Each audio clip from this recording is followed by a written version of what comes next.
So much for being here today. My name is Caitlin Shea, and I'm the Executive Director for Northport Historical Society. As you can see, we have a full house. So many people wanted to be here that we couldn't fit them in the building. So that is a record for us. We really appreciate all of your support. So many of you donated. We're so thankful for that. Many of you are members. If you're not a member just yet, membership starts at just $30, and you will get a discount in our amazing gift shop over here full of vintage items. And you'll also get discounts on tickets to future events. So please consider that. And of course, your presence means so much to us. Thank you so much for being here physically and on Zoom. Again, we sold out, we maxed out the house. I wish we could get balcony seats or something in here, but not enough notice, unfortunately. I also want to say thank you so much to Knoba. Knoba is a Croatian restaurant in Huntington Village, and they donated back there, gift basket. We have a $60 gift certificate from Knoba in that gift basket, as well as a bottle of Chianti and Northport Historical Society swag, a t-shirt, and some other goodies. So we really appreciate if you're able to buy raffle tickets for that. You can go right into the back there at the end of the program, and tickets are 1 for $5 or 3 for $10. All right, so we're thankful for that support. Also, Knoba said that today, everyone who comes to this event in person or virtually, just for today, if you have dinner at Knoba, you will get 10% off your bill if you say you came here. So that's amazing of them and generous. So we're so thankful for that. Let's see. So I want to introduce our star for the day, Anton Angelich. And Anton grew up in Northport in a Croatian immigrant family. He recently retired from a career as a food scientist, having worked for leading international food companies. Currently, he guest lectures and mentors students in food product development and sensory evaluation of foods at his alma mater, McGill University in Montreal. In the past, he has worked with the Northport Historical Society, coordinating the restoration of Middleville Cemetery. And he was a researcher on the current immigration exhibit that you see here today. And I invite you all to come back to see this amazing exhibit celebrating immigrants locally here in Northport. So thank you so much for being here, Anton. We really appreciate it. Let's give a big round of applause.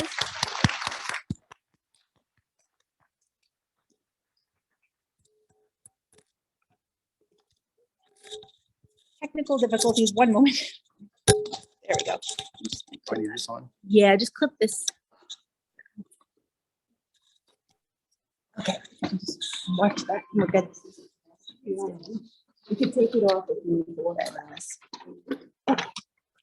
Well, you know, they say in Croatian, Kiše pada, trava resta, krava jesta. That means if it's raining, the grass is going to grow, the cows are going to get fat. So let's hope for that today. I also have to put in context a little bit of these very kind and esteeming words that Caitlin said.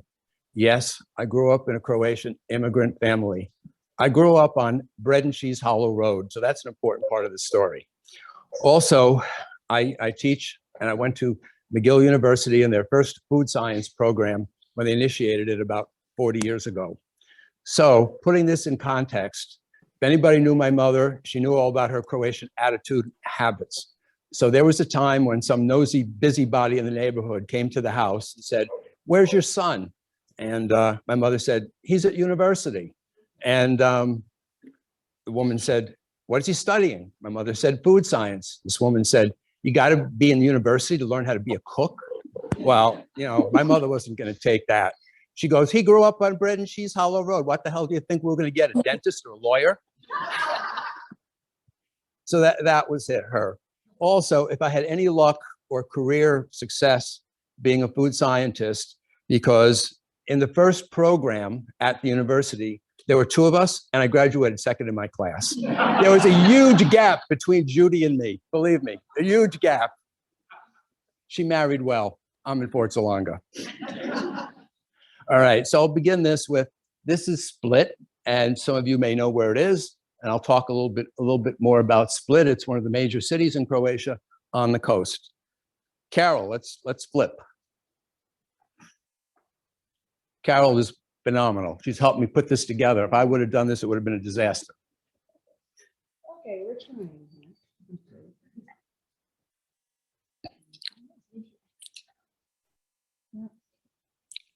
Stand by.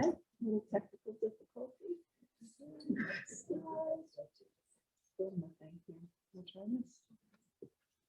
Hey, there we go.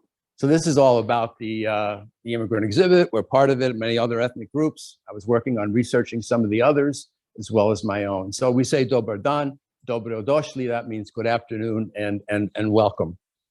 Next slide.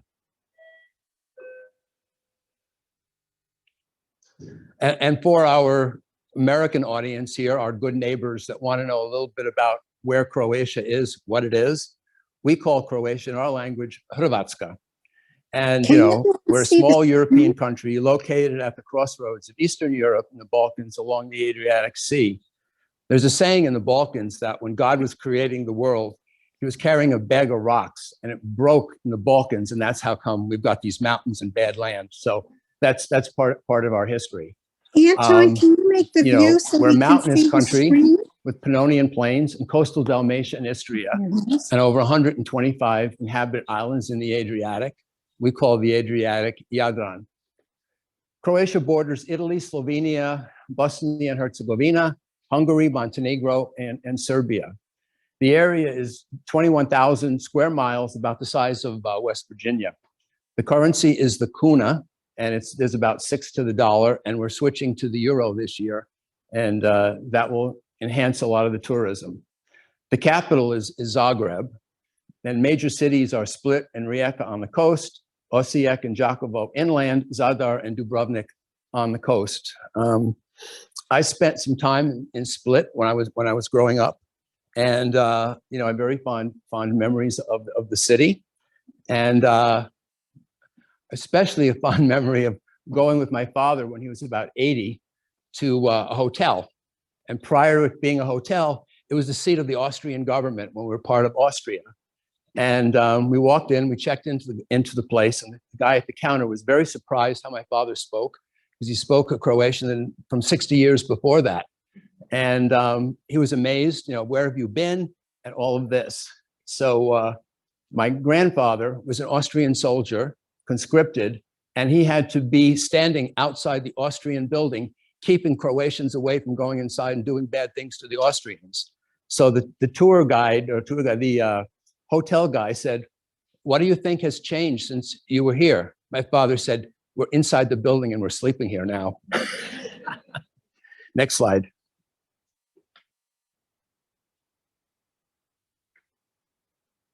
The government, it's a parliamentary democracy. It's a member of the European Union and NATO. The language is Croatian. It's a Slavic language, and there's 3 dialects: Štokovski, Kajkovski, and Čajkovski. Each of those, beginning of those words reflects the word for what. So in most of the Croatian dialect, što means what. In part of the country, it's kaj, and on the coast and some of the islands, it's chai. And now everybody speaks Štokovski because that's the language of education. Also, everybody speaks English because of all the tourists. It's quite different.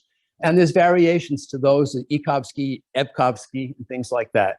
And this is similar to a lot of the other Slavic languages that you'll find in Eastern Europe.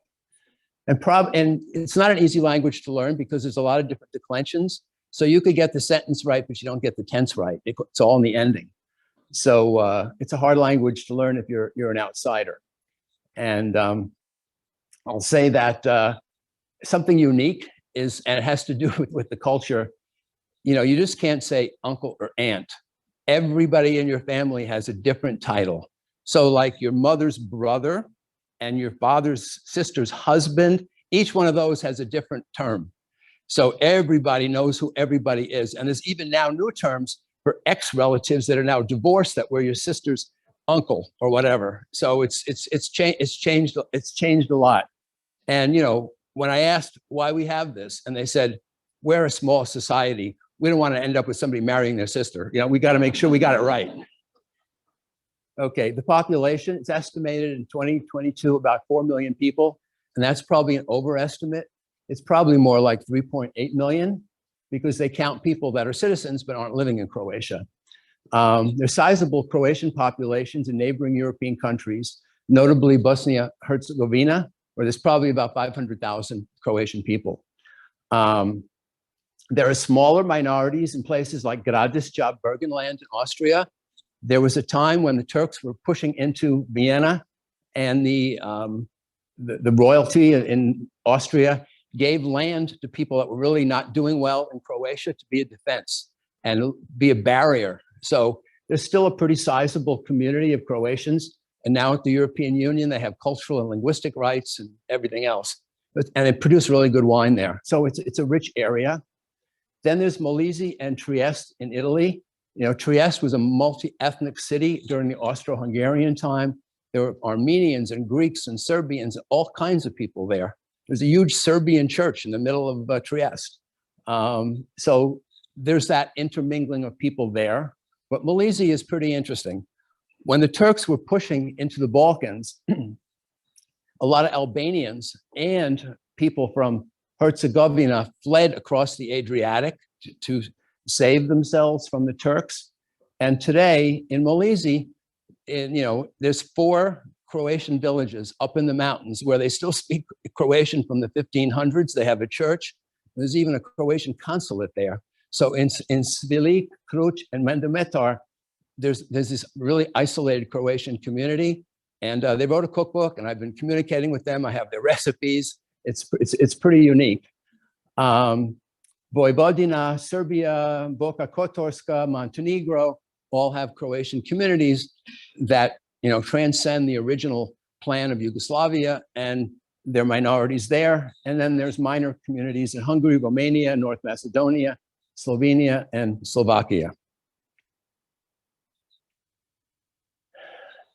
Since the inception of the European Union, there's been large numbers of Croatian citizens working in Western Europe. In Germany, Switzerland, very notably in Ireland and in Sweden. If you're a member of the European Union, you can work anywhere in the European Union. If you're working in a citizen of a European Union country, you can own property anywhere. So it's presented some unusual real estate issues in Croatia with people with a lot more money from Western Europe buying up waterfront homes. The religion is predominantly Roman Catholic. Next. We have a very rich and diverse folklore tradition. Most well known of the music is the tamburica, and that was the music that you heard when you came in. And it's a small band of musicians playing string instruments. There's a picture of them. There's a cello, there's a prim, there's 4 people usually playing it. And it's pretty unique throughout almost all of Croatia, except where we come from. However, there are also wind instruments and bagpipes. Anywhere in the world that there's sheep, there are bagpipes. You can find bagpipes in Morocco, Afghanistan, parts of France, and of course, the British Isles, Ireland. And the sopile, which later you can see are here, they're reed instruments played in comparison together. When you hear them, it sounds like something landed from outer space. I don't know a lot about music, but it's in something like 9/8 time and something. It's unbelievable, but they play it for dancing and stuff like that. Also, kolos are dancing. There's hundreds of kolos. They're circle dances, and all different patterns. They reflect villages, and they're things for weddings and things like that. And it's very well known as part of the Balkan culture. They also have that sort of thing in Bulgaria and other places in Eastern Europe. And they're polkas. On the islands and some of the coastal places, tamburica is not part of the culture. It's more like polkas and mazurkas and other type things like that. In Unia, where my family's from and where Dominic, our musician, is from, they have some dances called Stari Rosho and Pleškovica, which are also part of our heritage. We take a lot of pride in our folk costumes. And this is one from near Dragonici up towards Zagreb. And this is one from Istria. And this one was loaned to us by a woman that unfortunately couldn't be here today. but her family owns a truffle dog operation in Istria collecting truffles. And this is the costume there. The black shawl is only worn during Lent. So there's culture here, but many of the folk costumes are very, very elaborate. When you go inland, there's gold ducats, there's lots of embroidery, lots of ribbons, very, very ornate. And it's very hard to understand how it could happen. You have all the women in one village wearing the same thing with the same patterns and everything else. I can't imagine that if Northport had to decide on a folk costume for everybody here, it would never happen. But you go to the villages over there and everyone is wearing the same thing. I don't understand that mystery of how that happened. So there's a book here showing a lot of the different ones you can look at. But where my maternal family comes from, we have a costume that's unlike the others. You can see this. It is like something Hasidim would wear, or something like the Amish or the Hutterites. All the other neighboring islands, they've got ribbons and short skirts and things. This was done out of religious piety, out of conservatism. And it's really strange that, you know, we're the only island that has anything like this. It's part of who we are, you know. And they say lots of bad things about the women on the other islands, about what they wear, and the skirts are too short, and, you know, they're not religious and all that. So the traditional weavings, kilims, embroidery, and lace, Croatians enjoy a rich cuisine. You know, we've been part of Slavic lands, Austria, the Mediterranean culture, Venetian, Turkish, Hungarian. So you can find things in northern Italy. You can find, you know, things like gnocchi and polenta, and you can find very, very Eastern European Slavic thing like dumplings and sauerkraut and sausages and pork. And then you find lots of things from Venice. Then you'll find Turkish influences, things like baklava and stuff show up as part of our cuisine, and Hungarian things like goulash and crepes and things like that. So we're at crossroads. We say we've taken the best from all our masters. Next. Okay, I'm just going to give, through our American guests here, a little bit about the history of Croatia. Za naše foresti. Slavic people originally lived in northwest Iran. And then at some point they moved out. So there's no real connection between the present day people in Iran and the Slavic tribes. Then the Slavic tribes migrated up to the Carpathian Mountains in southern Poland and the Ukraine. So we have a little bit of a stake in what's going on, unfortunately, over there right now. Then about 1600, Slavic tribes dispersed. Some went north, some went west, some went east. The ones that went west were the Czechs, the Slovaks, the Poles, the Sorbs, and the Lusatians, and the Ruthenians. Some went north to found Russia and Belorussia. Some went south, those were the Croatians, Slovenes, and Serbs, and later day, the Bulgarian Macedonians. Croatians arrived in Dalmatia to be Christianized about 600s. Then in 1879, the Pope recognized Croatia as an independent state. King Tomislav unites Croatia into a kingdom. Croatia accepts the rule of Hungary. And then after that, everybody took over. The next centuries, Croatian lands were partitioned, conquered by the Ottoman Turks, the Veljačka Republic, the Byzantine Empire, the Venetians, the Austro-Hungarian Empire, and Italy, all leaving their influences on us. On my mother's side, people came to the island that they were living on in about 1300. So we're descended from those people that came in 1300. Some people came later, about 1500, and the 1300 descendants, people said, those are newcomers, they're from the mountains, they don't know anything about fishing. So I've been in arguments about whether I was able to fish or whether I was from the new part of the tribe. The decline of the Austro-Hungarian Empire gives way to Croatia, becoming part of the new triune kingdom of Serbs, Croats, and Slovenes, and that was at the end of World War I. And then Croatian became part of Yugoslavia in 1945. Then Croatia succeeds from Yugoslavia to become an independent country, 1991. And that's kind of the history. Now we're part of the European Union, and there's more taxes and more rules and things like that. Just to break this up a little bit, I'll give you a little bit of Croatian trivia. Little did you know. Marco Polo was born in Korčula, Croatia. And, you know, back then it was part of Venice and all that. So you could say that, you know, he may have been born there, he may have had Slavic ancestry, but he was part of everything that they were doing in Venice. And There's a tremendous documentary that came about by Dennis Beliveau, tracing the whole trip. He went from Venice all the way to China, and then he came back. It took him a couple years, and it's an incredible documentary. It's on YouTube. Well, I was inspired by this myself, and sometime after that, I flew over there and I did part of the retracing myself, and I went through Tajikistan, Uzbekistan, doing some of the route of Marco Polo. What you'll find pretty amusing is that people say that there was always discussion about whether China invented pasta and Marco Polo brought it back to Venice, or Venice brought the pasta from Italy to China. And there have been seminars and food ethnic people arguing about it.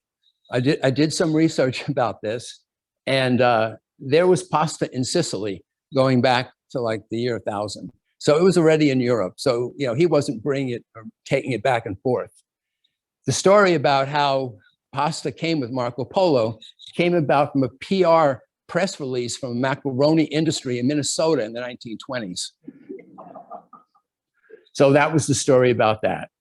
The origin of the necktie, which in Latin is cravat, relates back to, and you can see what a rich looked like and now what men are tortured to wear. It was French, Croatian mercenaries fighting for France in the 1700s. And they went to a victory parade on the Champs-Élysées in Paris. And the French thought this was pretty cool. And that was the birth of the necktie. And they should have left it. The invention of the pen, and I have some literature here more about that, was by a guy named Penela. He was Croatian. So they got rid of the half of the name and just call it the pen. Another curse. The origins of Zinfandel wine and the California wine industry is a pretty fascinating story. For a long time, people thought that the Zinfandel, which is the largest planted acreage in California of wine grapes, were brought there from Hungary by Agustin Harbathi, who was really the founder of the modern wine industry in California. And then, you know, doing through some more research and some more digging, it actually came to Massachusetts to a nursery. And then it actually came to a nursery on Long Island.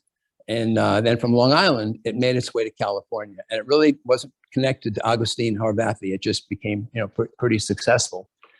And, you know, the greatest part of the story is that the grape was based on what was called the Great Showdown in 1976 in Paris, where a California winemaker named Miljenko Brgic, that's a Croatian name if you couldn't guess, and he said, these kind of grapes grow back in my village in Desna in Dalmatia. And, you know, people just, you know, put it aside. Then he brought Chardonnay with his partner, Austin Hills, who was the guy who was the, you know, descendant of the Hills Coffee Company. And they went to Paris, they did a blind tasting, and the Chardonnay beat out all the French wines. And that put California wines on the world map. And that's really, you know, he's still alive, he's in his 90s. That was very, very successful. It was the big showdown in Paris. Well, after that, you know, he continued working with the scientists in the enology department at University of California at Davis. And they did a DNA analysis of the grapevines back in his village in Desna, and it linked to Zinfandel. So the origin of Zinfandel really was someplace in Dalmatia. You know, and I'm not saying this to be an ethnocentric person. I mean, I accept the fact I'm Croatian and I apologize for it, but we're no better than anybody else, you know, very, very, very, very much so. And, you know, I hope you come out of this, you know, presentation knowing that Croatians aren't an American Indian tribe and we don't come from Crete. Next. Okay, this is a little bit about the Croatians coming to America. It's hard to pinpoint who the very first Croatians were to come to North America. Sailing vessels from Ragusa, and that's where the word argosy comes from, Dubrovnik, were sailing all around the globe in the 1500s. It is said that some of the sailors on Columbus's ships were Dalmatian. We're not talking about the dogs. Some historians believe that Verrazano, and if there's Italians in the audience, they'll probably shoot me for this, really was Croatian and his name was Branjanin. But that's some historians saying that. When Verrazano was sailing, you know, into New York, he passed Long Island, and he said, this looks just like an island in Croatia called Dugi Otok, which means Long Island. I don't know. That's what some historians say. Croatian Catholic missionaries, Ivan Ratkai and Ferdinand Gončak, were active in Mexico and California in the 1600s, 1700s, and then later a missionary, Joseph Kundek, was in Wisconsin and Minnesota converting the Chippewa Indians and other people to Christianity. And this is pretty fascinating. In 1587, a group of English settlers led by John White sailed across the Atlantic and landed on Roanoke Island in North Carolina. The intention was to establish the first permanent English settlement in North America. By 1590, they ran out of food because they were living on a barrier island, and they had no more supplies. So John White left the settlers alone and went back to England.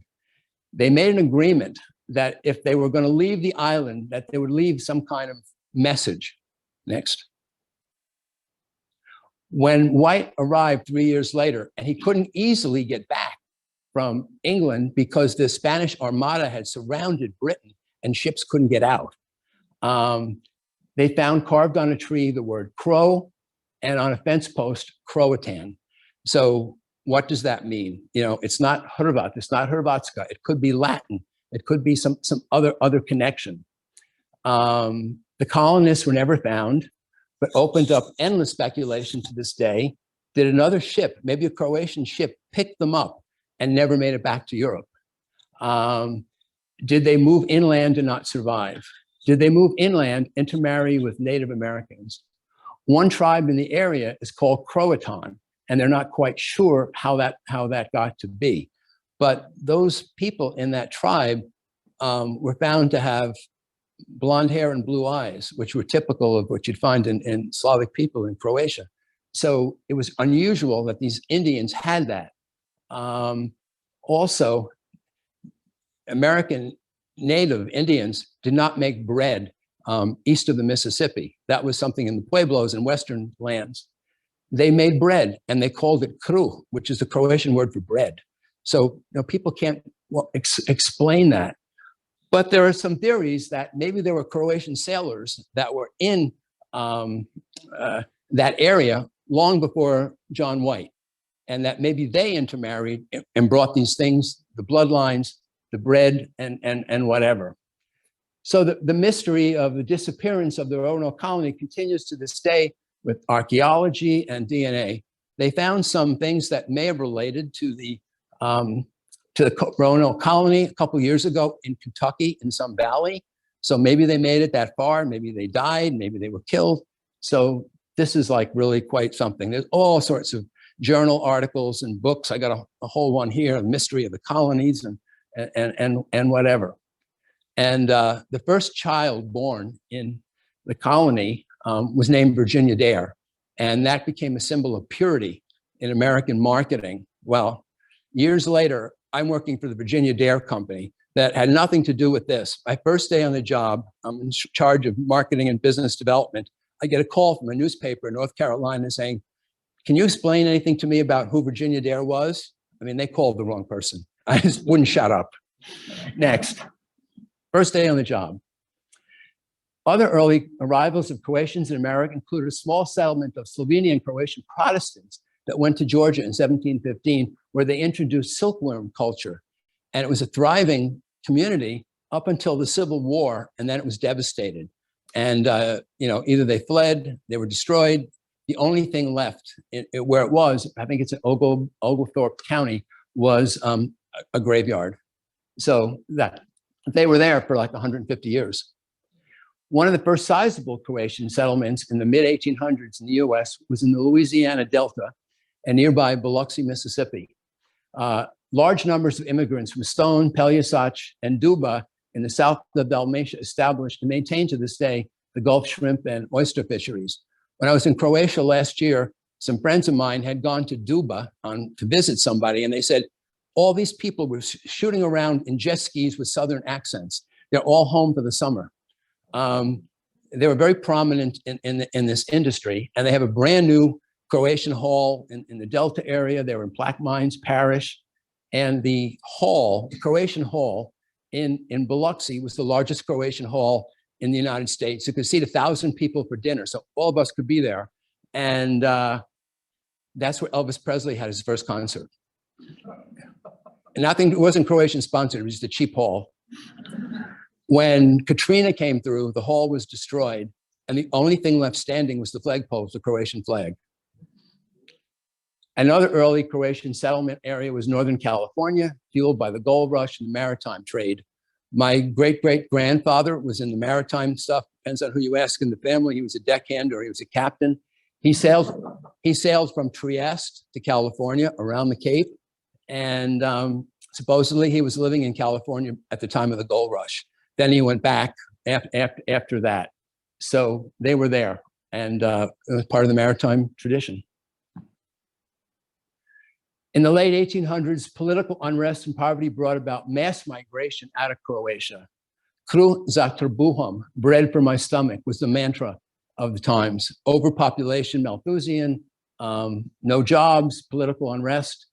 So Croatians found work in the steel mills and nearby coal mines of Western Pennsylvania, the Panhandle of West Virginia, Ohio and Indiana, and most notably Chicago.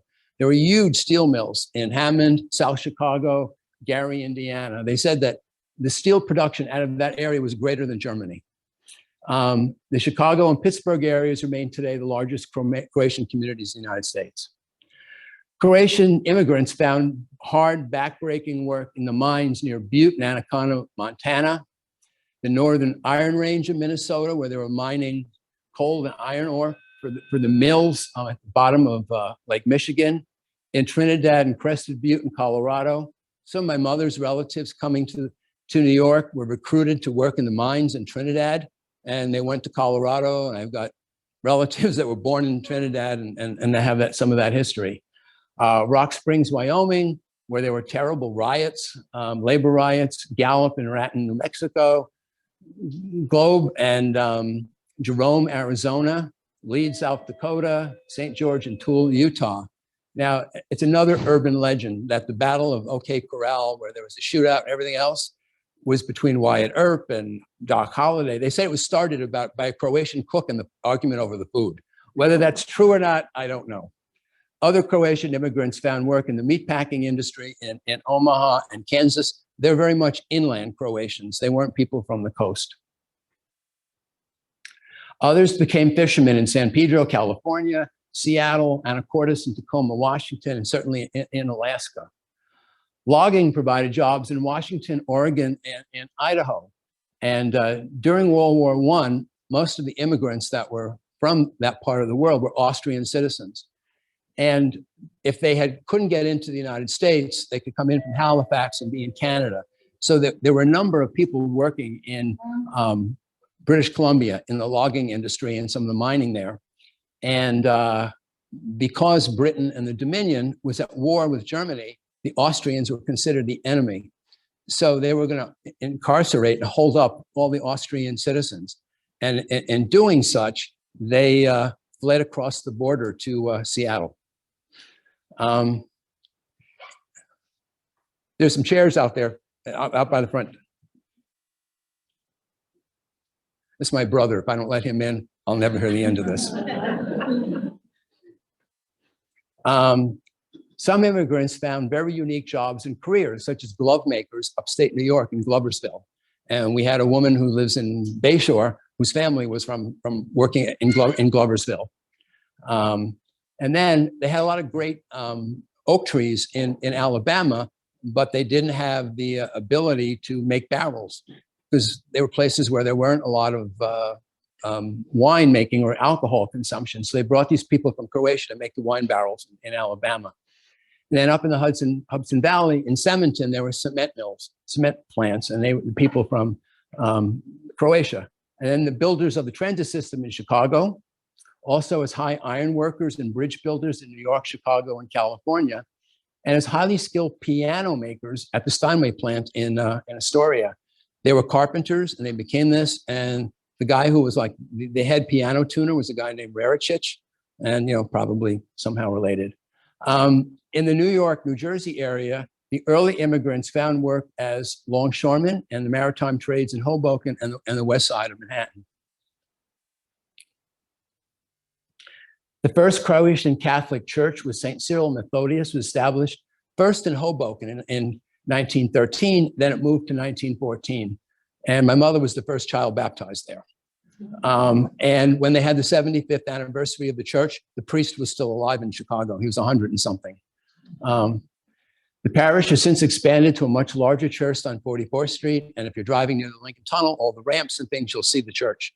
And recently they sold, I think, their parking lot rights to put up some huge building. And I think they're sitting, pretty well from that. There's a Croatian Catholic Church, Precious Blood in Astoria, Queens, and St. Nepomucene in northern New Jersey. After World War II, as the population shifts occurred, notable in Istria, immigrants began coming to the New York area and found work as carpenters, masons, construction people, and a lot of restaurants. They were saying, 15 years ago, there's something like 50 Croatian-owned restaurants in metropolitan New York, almost all of them billing themselves as Italian. That's what sells, it's marketing. In the last decade or so, there has been a new category of Croatian immigrants coming to New York. They are well-educated, urbanized, single people looking for opportunity in banking, finance, real estate, fashion, IT, film, international commerce. They have aligned themselves with a national organization called the Association of American Professionals. They're very, very different. They're a different tribe. They don't have the village history. They don't have the village culture. They're just here and in large numbers. Okay, Americans of Croatian ancestry or origins contributing to American society, pursuing the American dream, government politics. So I have to put a caveat in here. This information comes from a million different places. How do you identify somebody that's Croatian? The American census, 5 out of 6 people that get it have a question. Are you white, Hispanic, Asian American, Pacific Islander? And it doesn't drill down into other ethnicity. The 1 in 6 that gets it may not even answer it. And there may be a fill in the blank. What are you? Well, if you have a family that's part Serbian and part Lithuanian and part Italian, what do you put? And when you add on to it, there are people that just don't even want to answer that. And considering that, our people came here as Austrians, as Italians, as Hungarians, what do you say you are? Well, grandpa said we were Austrian. So if they fill it out, it's it. So the US Census, a while back said there were about 500,000 Croatians here, but other things that were more ethnographic, more anthropologic said there's 1.2 million. So I say that these are people that from conversations, books, articles, and Wikipedia identify with something to do with Croatia. So we have lots of people in government and politics. The former governor of Ohio, Senator John Kasich, Alaska Congressman Nick Begich, Alaska Congressman and Senator Mark Begich, the territorial governor of Alaska, Mike Stepovich, the mayor of Cleveland, Ohio Congressman Dennis Kucinich, Michael Bielonjic, who was the mayor of Chicago, Ed Berdoliak, who was the president of the Chicago City Council. By the way, he was known as Fast Eddie. California Congressman George Radonovich, the governor of Arizona, Rose Perez Samaperd, Chief Justice of the Oklahoma Supreme Court, Norman Gurich, the governor of Minnesota, Rudy Perpich. He was known as Goofy Rudy. And I had a lot of conversations with him about his educational philosophies. The mayor of Fort Lee, New Jersey, Mark Sokolich. He's the guy with the Chris Casey issue and the bridge. He was the guy who wouldn't endorse Chris Casey, and then they shut down the bridge because he wouldn't go along with it. His family is from Nerezina on the island of Loshin, and he goes there. The royal consort to the last queen of Hawaii, Prince John Dominus, he was born of Croatian parents in Schenectady and married the last queen. The Port of Los Angeles official, Augie Bezmalinovich, and there are Bezmalinoviches here in Northport and East Northport. Frank Evancy, the mayor of Portland, Oregon, and there was a Dr. Evancy here in Northport. And then there was Capricia Panovich Marshall, who was the chief of protocol. Renee Elmers, North Carolina Congresswoman, Carmen Truthenich, Los Angeles City Attorney, Pete Visklosky, Indiana Congressman, Michael Radoslovich, he was the chief architect of the New York City school system. And if you go into almost any school building that was built in the 50s, 60s, or 70s. There's a plaque inside that says Mike Radoslavich. My mother made a big deal about that. My mother was a Radoslavich. Mike Radoslavich also had a pretty fancy place in Montauk. Political pundit, Mary Madeline, and she was married to James Carville, and that was all the politics of them arguing. And her family was from Mutter in Dalmatia, and I think some of her relatives are on Zoom today. And I couldn't miss this, the chief of the New Mexico State Police, Ferrin Shigota, and he was another relative, and I think there's some Shigotas here today too. Industry, Starkiss Tuna founder, Joseph Bogdanovich. West Coast fishing industry and airline founder, Nick Bez. He was a Bez Malinovich. Zaninovich Vineyards, California, Martin, Vincent and Andrew. Gergich Hill Vineyards, we talked about before about Milyenko Gergich. One of the founders of Del Monte, and there were a number of different founders, different mergers, was a guy named Slavich. One of the mega farmers in California for produce is Boscovich Farms. And the Florida Cement Company is Sam Zorovich. And he's a pretty interesting guy. In the 1920s, he owned the second largest taxi company in New York City. And he took that money, and his partner was my great uncle. And he moved to Florida, and he got the rights to build cement blocks for the state of Florida. Before that, concrete was poured to build houses. So using cement blocks was like the Gutenberg Bible. You could really move it around easily. Became very, very wealthy doing that. And then he bought a lot of land in some little place called Orlando, and got involved in lots of businesses. He had a big sailing ship built in Denmark. He sailed it to Netazina, and then they sailed it from Netazina to Florida. And he had a lot of personal tragedies in his family with his wife and his children and grandchildren. And it's kind of sad. But he had a house in Lindenhurst, and he had a house in Port Washington as well. Texas oil magnate discovered the spindle top. If you want to read something interesting, read the biographies of Anthony Lucas. He's the one that said there's oil underneath the ground in Texas and was involved in the first extraction of oil. And fascinating career. He tried many, many different things. Very, very persuasive. Gary Shushnera, he was the CEO of Saatchi & Saatchi Advertising. And when he was, it was the largest advertising agency in the world. And he went to St. Peter's in Jersey City and was a big fan. I don't know whether he played basketball, but he was a pretty tall guy, so maybe he did. And my mother was his babysitter.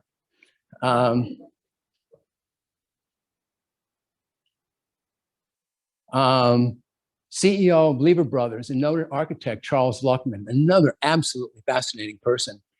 He was in Kansas. He was a soap salesman and worked his way up to be the CEO of Lever Brothers. But his real passion was architecture. And he was involved in the designation and the plan for Lever Brothers House, which was this classic glass building and still there in Manhattan. And after he left Lever Brothers, he started a construction company in California and became a pretty major architect, designing a lot of the highways and things in California. I had a number of conversations with him, and we tried meeting in California, we tried meeting in New York, and it just never worked out. And eventually he died before I ever got to have dinner with him. Then on Grumman here on Long Island, George Shkurla was the CEO, and he was also the Apollo moon landing mission coordinator. And he's got lots of relatives around and stuff like that. And my father was the godson to one of his relatives. Intel, Brian Kurzanich, the oldest operating gold mine in the United States, Peter Miskovich, is still operating. And then pioneer cotton grower in Fabens, Texas, Anja Rancic. And she was a woman with tremendous vision. She came here from poverty up in the mountains, Dalmatia, near where my father came from. And she was working in the garment industry. And she saw garments, fabric coming from cotton. So she went to Fabens, Texas, and started a cotton plantation. She wanted to get in at the start of the garment industry and became pretty wealthy. So she would come back to New York, pick up some relatives and take them to Paris, to Rome, to the Holy Land on vacations. And she'd always visit us, and she'd always tell me about farming. And she was really an inspiration for me to wanting to be a farmer, despite the fact that my father told me never to invest in anything that needs feeding or painting. And I do have a working farm in New Hampshire, but a tremendous woman. Vlasic or Blasic Pickles, it's founded by Frank Vlasic. The MAGA Life Lights, Anthony Maglitsa, one of the designers for Sears Roebuck Craftsman Tools was Nicholas Sulentich. And this is pretty interesting. California porn czar, Jay Gurdina. He started as a porn actor, married the top porn actress, owned this business, became an executive at Playboy, and now he's doing synthetic diamonds. Evolution. Entertainment. You know, there's lots of people. Louis Zorich, he was married to Olympia Dukakis. Jenna Butala, she's the niece of Tony Butala from the Letterman, John Malkovich, Joe Marganiello, Michael Bublé. I didn't even know who the hell Michael Bublé was a year ago. I don't listen to Christmas carols. And then somebody tells me his great-grandmother was Maria Radoslavich, the same name as my grandmother. And the family partly comes from Trogir in Dalmatia and partly from Belu-Lachine. Ann Jackson, Guy Mitchell, Patrick Muldoon, Mira Furlan, Goran Vishnich of ER, Diane West, Gloria Gay, and it goes on and on and on.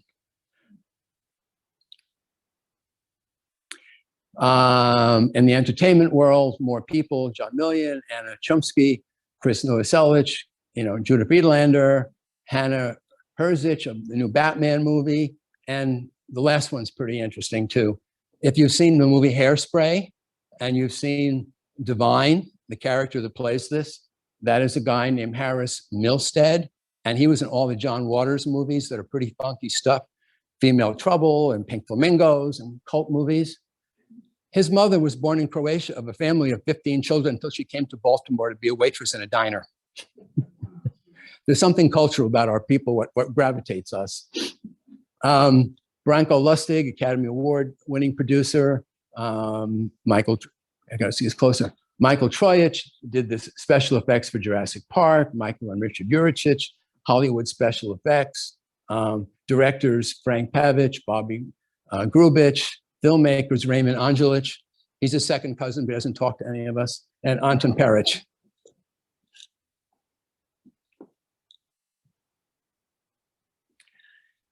Media and TV celebrities. I'll begin with Teresa Scanlon because she's got local connections. She was Miss Nebraska, the youngest Miss America when she was 17 in 2011. When she became Miss America, they couldn't toast her because she was out of legal drinking age. Her family comes from the island of Ilovik, and I know there's some Ilovchani here. And she's now in law school in California, I believe. And her family was living in Port Washington before her father had a medical internship in Nebraska, and that's how they got to Nebraska.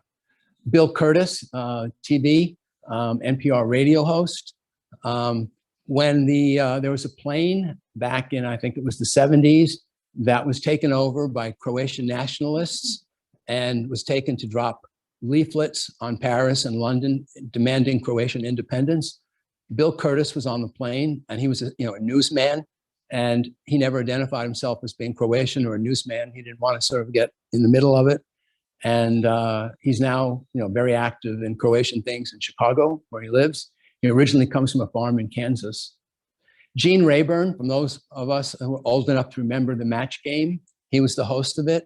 And if you take a look at him, he's the spitting image of everybody in Dalmatia, the way he looks.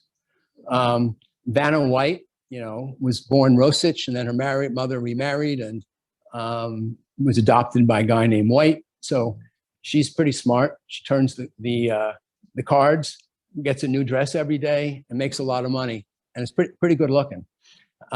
Shark Tank and IT Security, Robert Hershevek. The Apprentice TV winner, the first one, was Bill Ronchich, and he's related to Anja Ronchich, the woman that went to Texas for cotton. TV cooking show personality and restaurant owner and cookbook author Lydia Bastianich. I think everybody knows all about her.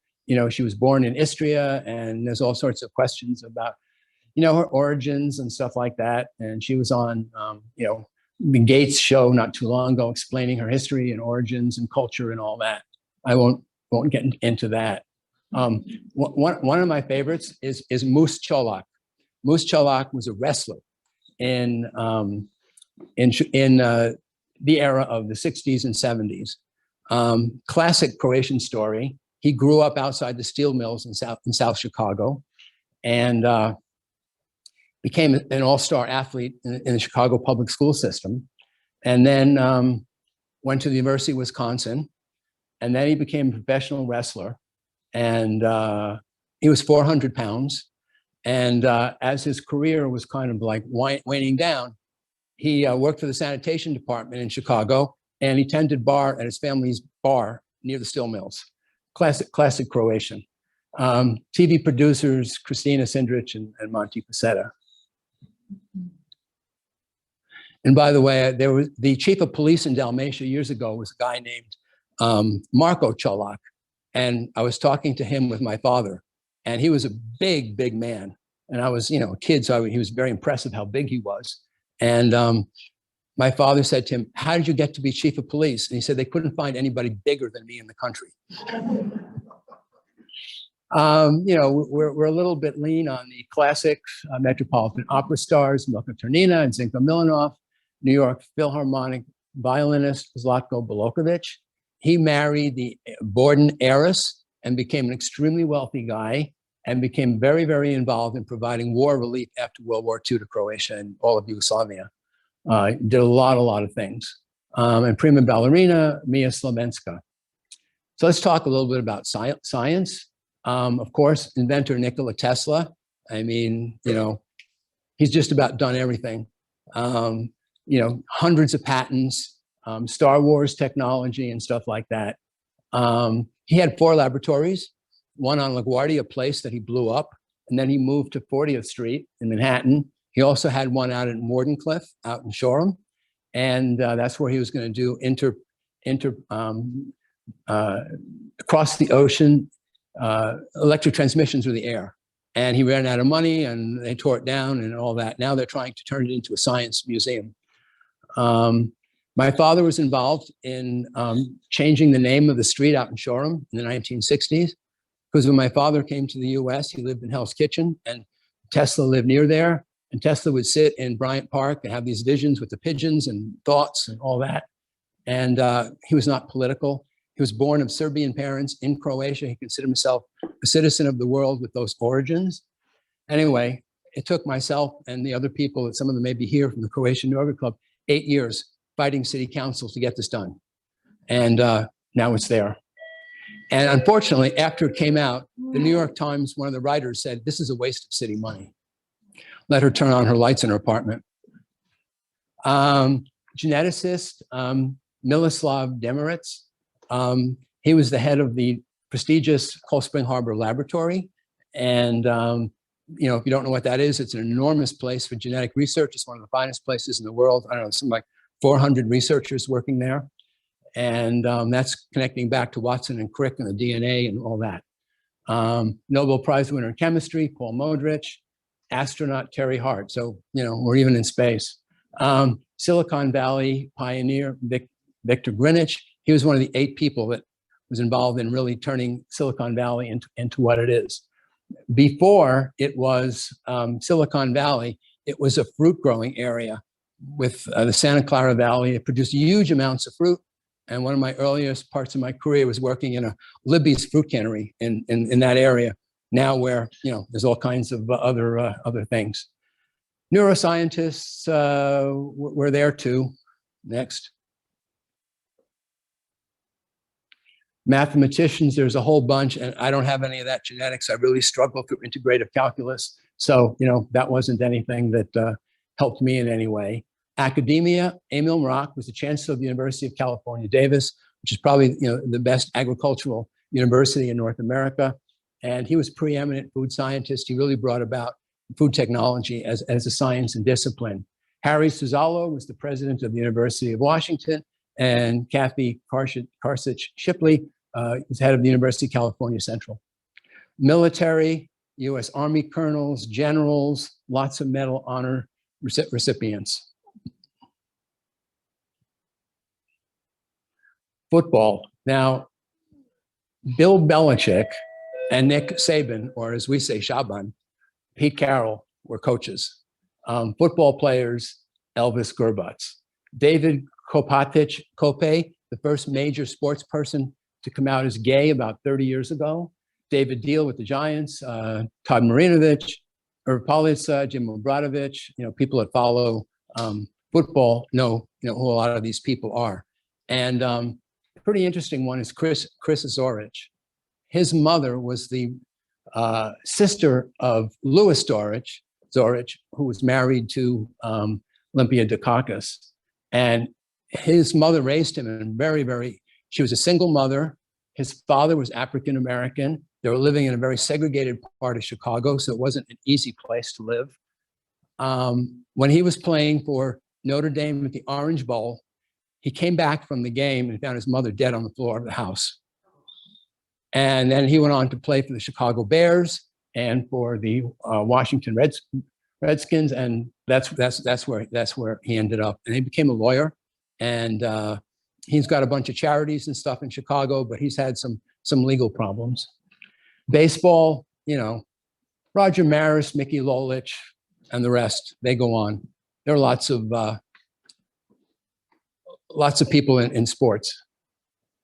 Basketball coach Greg Popovich, he just got some kind of award for 1,000 winning games, and players like Dražen Petrovic, Rudy Tomjanovic, John Havlicek. And it's no surprising that basketball was something. It's an easy way to climb up in the ladder, but also the Dinaric Croatians and the Montenegrins are the second tallest people in Europe after the Dutch. So when you got tall people, they got the potential to be basketball players. When I was at Northport High School, they would throw a basketball at me, and I said, what am I supposed to do with this? It wasn't my thing. At 12 years old, I was pumping gas. This wasn't it. When I wanted to join Little League, my father asked me, how much are they going to pay you? So it's a Croatian culture. It's an immigrant culture. It's American dream. Then there were some boxing people.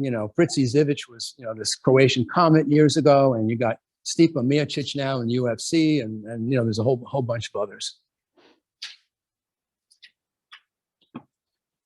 Auto racing, Mario Andretti, Augie Bukovic, NASCAR, Gary Gabelich, hockey, Mark Pavelich and Buzz Schneider. They were at the Olympics in 1980 up at Lake Placid, and that was the miracle game where the American underdogs won the thing. And the next Olympics was 1984 in Sarajevo. So there was all these people from Sarajevo who were there to pass the torch and to get familiar with the whole thing. And somebody contacted me and said, do you want to go to the Olympics? You can go with the Sarajevans.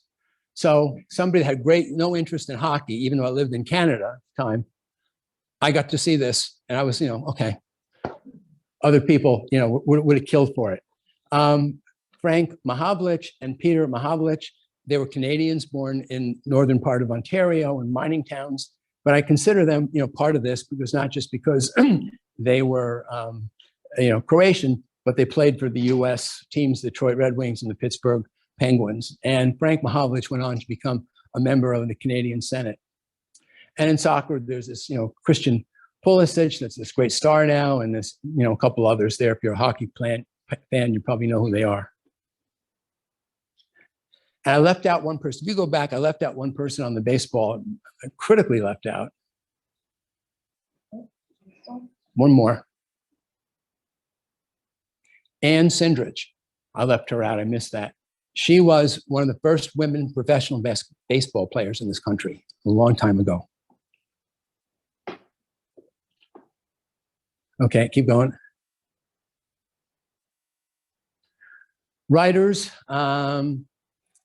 couple interesting ones there. Joseph Novakovich, he lived in New York. He wrote many books. He was out in Iowa at the writers' workshops. He taught at an Indian reservation in South Dakota. Now he's working up in Montreal at Concordia University, doing some teaching of short writing. His books are filled with short stories, and they're almost like O. Henry type things, except often depressing. There are all kinds of twists where somebody goes all the way through life and then unexpectedly gets killed before they, follow through on what they did. Very interesting writing. Edward Ivkovic, he was a teacher at Tungus College in Connecticut. His family were working in the brass mills in North Branford, Connecticut. And he chronicled all kinds of things about, Croatian and Yugoslav American history. And he's written a whole bunch of short stories as well. And, one of his best known stories is one called I Found Croatia in Zagreb. And he was a student that went to Europe and ended up in Zagreb and discovered that he was Croatian. Ron Kovic, an anti-war activist, born on the 4th of July. And there were these Croatian American historians, George Perpic, Christopher Spalatin, Adam Terovic, who owned a printing company that published many, many books about Croatian history. A book about this thick on the history of Croatians in California, and some other journalists. So we talk about artists. Max Sovanka was a muralist, and he had painted these incredible murals in a church in Pittsburgh, showing how hard life was working and all that. And I mean, they're a classic, they're still there. And then there's Ivan Mestrovic, who was, probably the greatest Croatian artist of modern times. There's a huge museum to him in Split. He came here and he taught at Notre Dame and he taught at Syracuse University. And if you come into Chicago and you come into Grand Park, as you come in on the highway, there are the two Indian statues that greet you as you come into the city. And they've been in a lot of controversy lately as they're tearing down statues all over the country for different political correctness. Because they said that the models he used for the Indians were not Native Americans, they were Caucasians. And they were going to tear these down, but then the city council said, no, it was well intended. And I think they were contacted by the president of Croatia and all kinds of people. So there was pressure to keep them up, and they're there. They're certainly a means of pride for the Croatian American community. Then there's Mary Karsic Dritchel. I don't know, maybe some of her relatives here. She's some distant relative of mine as well. A very interesting lady. She put herself through college. She grew up in New Jersey. She went to Pratt, and then she went to the University of Texas in Austin, and she became a rather avant-garde artist. She taught at the University of Sao Paulo in Brazil. She was a Fulbright scholar in Japan, in Venice, in Zagreb, and she did this 300-foot sculpture in Brazil. And she used to come visit me at my farm in New Hampshire, so I've got lots of her things at my farm. And religion. The original missionaries I mentioned. Right now in Chicago, the Cardinal Blaze Chupic is the current Archbishop of Chicago. Before that, he was in Rapid City, South Dakota. Then there's Father Gio Belanich, and he's a hero to all humanity. He's from the island of Ilovik. So for the Ilovčani here, he's your wonderful man. During the time of the Croatian Homeland War, he set up a collection place in Fairview, New Jersey, and collected huge amounts of food, clothing, medicines, and was shipping them constantly to Croatia and Bosnia. And when the war was over and things settled down, he said that I've got to do something with this system. I shouldn't just dismantle it. And he decided that one of the worst places in the world that needed the most help was Haiti. And he has set up this very elaborate system of constantly shipping things to Haiti. And he has an orphanage down there and does absolutely incredible things. And he calls himself the first Croatian. He's an incredible man. Then you've got Theodore Karsic, some other relative of sorts, who was born in Unia and was converted to become part of the Seventh-day Adventists in a conversion in Hell's Kitchen, and climbed the ladder and became the second in charge of the worldwide Seventh-day Adventist program. And his family ran a bunch of, after that, nursing facilities and things out in Washington State. Okay, we talked about here how there's 1.2 million Croatian Americans. Out of a total population of 332 million, the Croatian Americans therefore represent 0.36% of the country's population. So, we've taken advantage of the opportunity and done a lot of things. and to a very disproportionate amount. And I would ask my dad why people like this succeeded. And he gave me a very simple answer. Us being Selyatsi, that means, rural people. Everything relates to the farm. The frisky puppies leave home, the sleepy ones stay behind. Okay, now we're going to drill down to Northport. The history of Croatian immigrants in Northport, East Northport. By the 1930s, there was a sizable Croatian enclaves in the West Side, Hell's Kitchen, and Manhattan and Astoria. Like many other New Yorkers of the time, these people wanted to get away from the cramped tenements and row houses during the summer heat. Sunken Meadow Park on the North Shore of Long Island in Port Salonga became a great affordable getaway. And part of that was there were these guest houses at the back of the park that aren't there anymore. So people would come out and stay there for a weekend.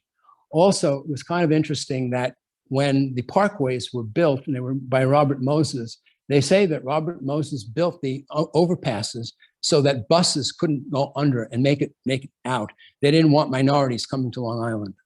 And, like other ways, they came in cars. And they began spending time here. Most of the people that would come came from the Kvarner Islands, Kirk, Tres, Loshin, Ilovik, and Unia, and also from Istria and Dalmatia. As the immigrants gained economic and social status, they often wanted to move up the social ladder and sought better places to live. Northport, with its town, safe environment, picturesque harbor, waterfront, and beaches, was very appealing. Starting in the 1940s and moving into the 50s, 60s, and 70s, we had chain migration. One person would bring relatives and cousins and neighbors, and they began to flourish here. The Croatian businesses began to be established and flourished. So many of you may not know a lot of this, but it's pretty real. The Holiday Lodge on Bayview Avenue was owned by the Bono family from Dubrovnik. It was an old mansion. And then during World War II, it was a place where Dutch sailors that were trapped on this side of the Atlantic, they couldn't get back to Holland. It was a home for them. And then after that, it was bought by the Bono family, and it was run as a hotel. Kraljevich's poultry farm, and Maria here is one of the people from that family. It's where the Lewisy place is on Larkfield. It was a poultry farm. I remember going there and Maria being in the basement with the feather depulking machine. Kids were fascinated. Northport Glass was owned by Carmelo Budanich, and that was at the intersection of Laurel and by the train station there, and very close to Genola Cemetery. And Carmelo was an important person in the town. 3-Star Auto Sales was my father. He had an auto dealership in Huntington. Kolumbatovic's fencing academy. Oscar Kolumbatovich was from Split, and he had a fencing academy in Centerport. And he was the master, never coach, because he said he didn't have 4 wheels of fencing. And he was involved with the Metropolitan Opera, and I think his sons were with Yale and NYU. Mike's service station, my father also had a gas station. There's a picture of it over here. On 25A at the corner of Catherine Street, where the Speedway is. That's where I was pumping gas at 27.9 a gallon. Checo's Auto Body, Fernando Checo. Lazar's Continental Restaurant and Nightclub, which was where the chalet is in Centerport. Halesite Real Estate, that was my mother. Marjanovic Seafood in Northport and East Northport, it was clams and lobsters wholesale. The Excalibur Sword Manufacturing Plant, which is owned by the Kolumbatovich family, and there's a sword and some of his mini swords here in this case, by the railroad station in East Northport. And then Al Braddock's Auto Body, which is on the corner of Larkfield and Pulaski. And then Mohawk Homes. Some of you people may be living in a Mustapic home. They built many, many houses in Northport, and there's some model pictures of his houses. And Ship to Shore Travel by Janet Simicic. So that's another part of our history, and that's still here. But it wasn't easy to be a Croatian in Northport. During the 1950s, when Croatia was part of Yugoslavia, there was a very negative perception of local people having anything to do association with a communist country. The McCarthy era, anti-communist red fear, and an active John Birch type organization kept many Croatians from locally self-denying. My father said we never taught Croatian outside the house. And then years later, they found that there was a whole bunch of mail going back and forth between Eastern Europe and Northport that was held up and never sent. So, we're wondering why they never got the money, why we never got the wedding pictures. It was held up. And I think the people here thought, well, the problem is over in Europe. But the problem was probably equally here. The community is also divided within itself by many different political, cultural, linguistic differences. So there wasn't, in a lot of ways, a lot of unity. As time went on, the Croatian associations and organizations were established and became active in the area. The Croatian New Yorker Club, the Croatian Fraternal Union Lodge, 1981, Istria and Kvarner. Here's the banner, 30 years of picnics in Centerport. The Adriatic Social Club of Southold, it's based in Northport. The St. Peter's Club of Ilovik, they're having an event today, so they're not, most of them aren't here. Ilovik is an island. And then there used to be a picnic grove for people from Kirk in Elwood. The CFU Lodge has been very successful for over 30 years. Today, some of the organizations continue to exist because there's a strong geographic identity. Others struggle to exist because younger people, when there's assimilation, intermarriage, transience, and lack of connection to the homeland. The reason I think that the Ilovik people are there because they have a strong base. There's a picture here of their 110th anniversary where there's 100 band members in the picture. They're strong. They have a sense of identity. They see themselves as Ilovčani more than they do some of the wider things from the region. So here's a picture of the Croatian New Yorker picnic in Centerport. Next. Okay, some unexpected local connections to Croatia. Booker T. Washington was in Croatia. He traveled and was in Europe, and he was a civil rights person. He wrote Up From Slavery, and he had a house in Fort Salonga on the beach. And it's still there. I mean, it's being rebuilt, and it's got a designation on it. Robert Hughes, our historian, could tell you a lot more about that. But he came out of Croatia saying, this is a multicultural, diverse society. I can't believe that these people live together. And when he came to Northport, he had problems being a speaker here in some of the churches because he was Black. So here in this strange part of the world, he saw acceptance. And when he came back here, he had initial resistance to who he was. And where he didn't go in Croatia was on the southern part of the coast. There was a town called Ucin. And there were some people there who were from the Sudan. They were Africans. And either they were free men or they were escaped slaves. But there was a small community of people in Ucin. And then they moved up into the mountains to be more protected as a community. And then during World War II, they were, going to be eliminated. They didn't belong there, and there are all kinds of issues with them. And basically, it's gone. But I've got pictures of the village and pictures of the people and stuff like that. One of them went to Zagreb and became a photographer. And another one became a boxer. And some came to the US and some went to Brazil. So it's another part of the history. Next. Okay. Fiorello LaGuardia, the Consul General of Rijeka. Well, Fiorello LaGuardia had a beach house here in Asheroken, so there's a history here. But his background was fascinating. He was an American citizen. His father was from Italy, and he was Italian. His mother was Jewish from Trieste, and he was raised in Arizona as an Episcopalian. And then joined, all kinds of things. He was, in Congress. He was the mayor of New York, and many, many different things. But he learned to speak Croatian, which was a hard thing to do. And when he was in Rijeka, which was then part of Hungary in 1906, he was the American Consul General. So he had to deal with people in Hungarian, Italian, Croatian, Italian, English. And my mother remembers that he came to the Croatian church in New York and did a political rally where he delivered the whole speech in Croatian, and everybody was amazed. That was, I don't know what year it was, maybe 1920 or something. And then at one time, when he wasn't reelected, he was, the person that won the mayorship was Jimmy Walker, that had the big estate here in Northport. So it's kind of evolutionary how from one to the other. So he has some connections here. And this is one that Terry and I can relate to. When Terry and I were working on the cemetery burying grounds exhibit, I don't know, 2009 or something like that. And her and I were in the basement here looking through papers and stuff on an afternoon. And they were going to shut down this building at 4:30. And she said, you know, there were some papers here about the Elijah Churchill story and the Purple Heart. And we saw it. And like, you know, I'd like to get a copy before I leave and give it to my husband. So we were tearing through everything before we were getting kicked out of the building. And we opened up this book that we looked at before. And these 4 pictures fell out. And they were about a guy named Dr. George Longbotham, who was an MD from Northport, and he was serving in the Balkans. And these pictures had on the back what he had seen. And this is one very typically the donkeys and the hats and everything else. But the others were pretty tragic.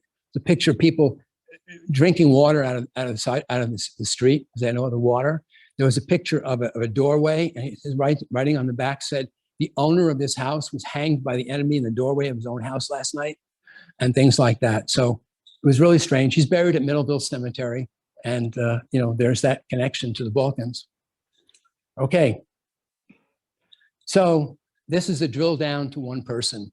You know, part of this exhibit is to focus on one person and what their experience was coming to Northport. So this is my father.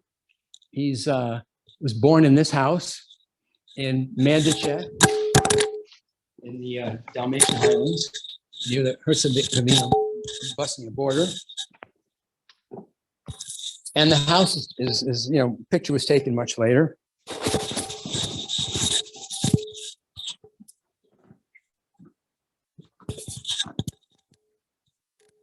Great, thank you.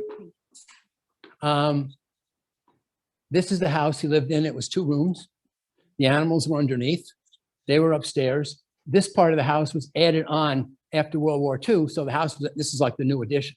So this was very much limited to what it was. You look at this house and you say, no wonder Northport looks wonderful. World War I was very tragic for my father. His father was conscripted into the Austrian army at age 55 and sent to fight in Russia and Italy. He had nothing to do or in common with people in Austria. His citizenship, he didn't speak German and certainly didn't want to be a fighter. When they took him away, the tax collector came and saw my grandmother with 7 kids and said, "You have to pay tax." And she said, "I have no money." And they said, "Whose cow is that?" And they said it was hers. They said, "We're taking the cow in place of the tax." So she then had no way of feeding the kids. So, you know, it's kind of a sad story, but it's real. She took my father about 50 kilometers away and gave him to a baker, figuring a baker would always have food and that would be a good place for him to be. He was 12 years old. And he learned to be a baker. Not that he ever wanted to do that. When the war was over, things were pretty rough. And he moved on and he worked as a baker in Trieste. And then eventually made his way to New York, where there was a relative here. It was quite a journey.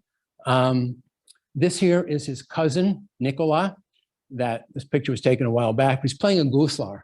A guslar is a string instrument that you play, and it goes on for hours. It's like telling a history. They tell about genealogy. They tell about war. They tell about when the Turks came, when the Turks didn't come, when this happened and that happened. It's a historical thing with this string instrument. And this is when my father was about 80. And we were visiting over there. And this woman was, probably close to 100. And she was his Teta Shima, which is like an aunt, but she was like a second aunt kind of thing. So she lived in a 1-room house. We knocked on the door and, you know, she didn't open the door. She said, "Who is it?" And then my father went through a typical Croatian protocol. "I am so-and-so. My father was so-and-so. My grandfather was so-and-so." This is how you introduce yourself to legitimize yourself. Through the door, we hear, "Are you the boy that went to New York to become an auto mechanic?" He was. Okay, next. So after he was here doing different things, he worked at St. Clair's Hospital as a baker, and we learned English. He got the hell out of there as fast as he could. And they were paying very well for high iron workers. and my father was working on the George Washington Bridge in 1929. And labor conditions were very different then. That's my dad, this one. And he was probably the youngest person working on the bridge. And they only got half their pay every week. And if they quit before the bridge was done, they had bad behavior, they didn't show up when it was hotter than hell in the winter or freezing in the winter, they forfeited everything they earned up to that point. And then when the bridge was finished, it was after the stock market crash. So they give him a check for like a year and a half worth of money.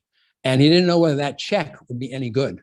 You know, did the bank still exist? There was no Federal Deposit Insurance Corporation. So then if you put it in a bank, then would the bank be there the next day? So he asked people what he should do. And they said, buy real estate with no mortgage. So you're only out for the taxes. So then they said, where should I buy this? And they said, the future is aviation. So you want to change the slide? My father built a gas station in between Holmes Airport and LaGuardia. He built it, and with some of his sort of Balkan sense, he built a steam bath like the Turkish did in the basement of a gas station. And he set up Grand Central Service Station and serviced Holmes Airport, which eventually was eliminated, and the Grand Central Highway. But in a way, it was a cursing and a blessing, because during the Depression, nobody had money for gas or cars. And then when World War II came about, there was gas rationing, and there was and limited flights and everything else. So he held on to it, but he had to lease it. And then he went to Florida and he worked for Zorovich for a while. Then he tried a business in Tucson, Arizona, and then he went to Los Angeles, and eventually came back and said, Northport's it. And next slide.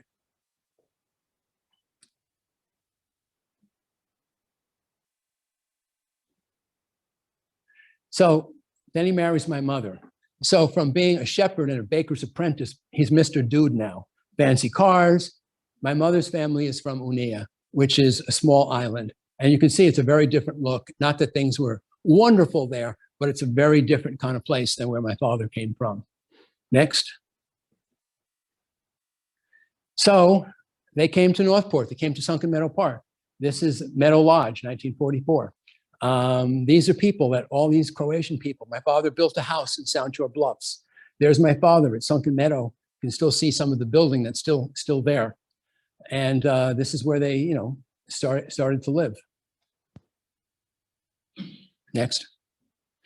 So he always really wanted to be, the car guy. So with partners, he opened up a car dealership on Jericho Turnpike in Huntington on the corner of Evergreen Street. And they sold Borgwards, which was a German car. It's a spin-off of the Mercedes. And this was his baby car. He also sold Daimlers and Morgans, but this was his baby. And I'm not the car guy, but I still have it. I still drive it. It's a 1959 Borgward. It's the same car that won the Grand Prix in Monte Carlo in '59. That was his card. Next. And my dad was always a free thinker in a lot of ways. And I think I inherited that. So my father thought that a way of developing marketing for his gas station in Northport, some of the executives for Texaco lived in Northport. And I think the headquarters of the Texaco company was in the Chrysler building. So they would gas up. They weren't going to go to the Shell station. And my father and mother came up with the idea of having these college students, working women, pumping gas. And I mean, that was totally unheard of. And my mother was like, militant about it. My mother sewed the dresses, and that had to be a certain length, and that had to be very tasteful and all that. And eventually, this model became the model for Texaco's calendars for all their gas stations. So we have some of the old calendars where, they have models, and I think it was pictures were taken in California with the vinyl raincoats and all that. And they're my parents, how proud they were of this innovation of something new. And these were twin sisters from Huntington. And they were students up at SUNY Delhi. Next. And when my father was 75 and he was no longer in the auto business, he started an azalea raising business in Fort Salonga. And here he is with his azaleas, and he loved it. It was something he could do seasonally and didn't have to do all year round. And when he had busy periods, he could get high school students to help him and stuff like that. And he was very proud of that. And, now I've got to do the weeding and the trimming. Okay, next. Okay, we're just about done. Where my father came from is Seen, which was up in the mountains. And in 1712, the Turkish Ottoman forces were pushing westbound into Central Europe through the Balkans. Troops were moving into the area of Seen in the inland. The local people were really no match for the oncoming invaders. They prayed to help to the Virgin Mary. As it to be, the locals cleverly ring the invaders with fire and bang drums, making the invaders think they were outnumbered. The Turkish troops then suffered from incapacitating dysentery and were defeated in battle. Ever since then, every year the Battle of Seen is celebrated with a famous equine competition called the Sinska Alka. Men born within the Sinska Krajina are skilled horsemen. The competition, like a polio in Italy, involves racing through the town wearing historical regalia, racing at high speeds throughout winding streets in the market town. They have these long lances, and you can see some of the picture over there, where they have to capture these rings that are hung on the wires. So it's for speed and accuracy. How many do they get and how fast they can go? Well, we're just about the end anyway. Yeah. So also August 15th, Velika Gospa, or Feast of the Assumption, is around the same time. So in the town of Seen, it's really a big Catholic pilgrimage site at the same time. So it really draws a lot of people, to that. So if you look at this, this is the noshnia of our people, and there's history to it. And you'll see that that man is wearing a sword. He's tucked in. I have the sword passed down from 1712 in my family, and it's here somewhere. Once we can isolate where it is, I'll show it to you. But it was captured from the Turkish battle of 1712. Father to son and everything else, and I'm the one now with it. I'm not qualified to run in the horse race, but Seagrams did this whole thing.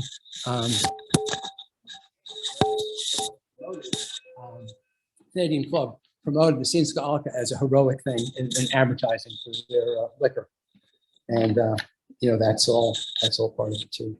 So that's a little bit of my own family history, and once we find the sword, I'll show it to everybody. It's somewhere in all the things. So I think that's all I have to say. I can shut up now. And I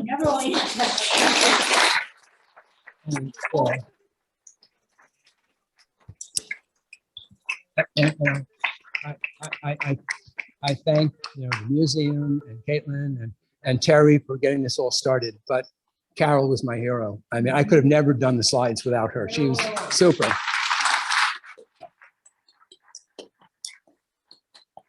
And now if we do a little bit of repositioning, we're going to bring out all kinds of pastries and cookies and things like that. And then we're going to have Dominic play some music for us. I just want to add, Anton actually baked the pastries for us that we're going to be enjoying, as well as some cookies that were donated from Henry's restaurant in Comac. So we appreciate that so much. And Dominic Cartridge is going to give us some wonderful serenading with his accordion. So we have a lot of culture today in the museum. And Anton, your storytelling is amazing. Beautiful. We're so lucky to have you. It's my life. Yes. I have to thank Maria Roderka, who came and helped me with all the pastry assembly today. Thank you, Maria. Thank you.